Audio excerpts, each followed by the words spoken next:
Guys അവർക്ക് പേടിയാണ് guys. Guys അവളങ്ങനെ video ഒന്നും വരാം.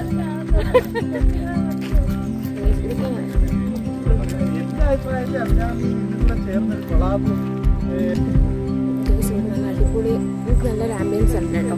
അതിൻ്റെ ചേച്ചി നമ്മളിവിടെ ഒന്ന് ജസ്റ്റ് ഒന്ന് റെസ്റ്റ് ചെയ്യാൻ വേണ്ടിയിട്ട് ഇരിക്കുകയാണ്. നല്ല വെയിലും, ഭയങ്കര വെയിലാണ് ഗൈസ്. നമുക്കതല്ലാണ്ട് ആന ഉണ്ടോയെന്ന് ചോദിച്ചാൽ ഒരുപാട് ആനയുണ്ട്. പക്ഷെ ഒരുപാട് ഡിസ്റ്റൻസിലാണ് ഉള്ളത്. എനിക്ക് തോന്നുന്നത് മതം പൊട്ടാനാവുന്ന ആന അങ്ങനെ ഒരു തരംതിരിച്ചിട്ട് ചെയ്യുന്നതായിരിക്കാം. വാട്ടെവർ, നമുക്ക് എന്തായാലും നല്ലോണം എക്സ്പ്ലോർ ചെയ്യാൻ പറ്റുന്നത്. നമുക്ക് ഒരുപാട് നടന്ന് കാണാനുള്ളൊരു പ്ലേസാണ് കേട്ടോ ഇത്. അങ്ങനെ ഭയങ്കരമായിട്ടൊന്നും ഞാൻ പറയുന്നില്ല, എന്നാലും ആനയുടെ ചികിത്സയ്ക്കുള്ള സ്ഥലവും അങ്ങനെയുള്ളൊരു ഇതാണ് കേട്ടോ. എന്തായാലും കൊള്ളാം. നമ്മുടെ വീട്ടിൽ നിന്ന് ഒരു 15 കിലോമീറ്ററോളം ഉള്ളൂ നമുക്കിവിടെ വരാനായിട്ട്. സോ എന്തായാലും നിങ്ങൾ ഇവിടെ ഒന്ന് മസ്റ്റായിട്ടൊന്ന് വിസിറ്റ് ചെയ്യണം കേട്ടോ.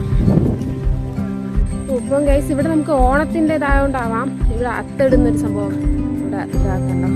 അത്തയിടാൻ വേണ്ടിയിട്ടുള്ളവർ സെറ്റ് ചെയ്യുന്നുണ്ട്. ഊഞ്ഞാലുണ്ട് കേട്ടോ, ഇവിടെ ഊഞ്ഞാലുണ്ട്. നല്ലൊരു പ്ലേസാണ്. നമുക്ക് എലിഫൻറ്റിന് ഫീഡിങ് ഏരിയ അങ്ങനെ കുറച്ച് പ്ലേസ് നമ്മളിങ്ങനെ തരംതിരിച്ചിട്ട് ഇവിടെ കൊടുത്തിട്ടുണ്ട്. അതല്ലാണ്ട് ഇവിടെ ബോർഡ് വെച്ചിട്ടുണ്ട് കേട്ടോ. ആന നോക്കുകയാണെങ്കിൽ നല്ല ഹെയറൊക്കെ ഉള്ള നല്ല ഭംഗിയുള്ള ആനയുണ്ട്. നല്ല കുഞ്ഞൊന്നും പറയാൻ പറ്റില്ല, നല്ലൊരു കുഞ്ഞ് ആന ഉണ്ട്. എന്തായാലും നല്ലൊരു പ്ലേസാണ്, നിങ്ങൾ മസ്റ്റായിട്ട് വിസിറ്റ് ചെയ്യാം. നമുക്ക് ഫോട്ടോ എടുക്കാനായാലും ഒക്കെ നല്ലൊരു അടിപൊളി പ്ലേസ് ആട്ടോ ഇവിടെ.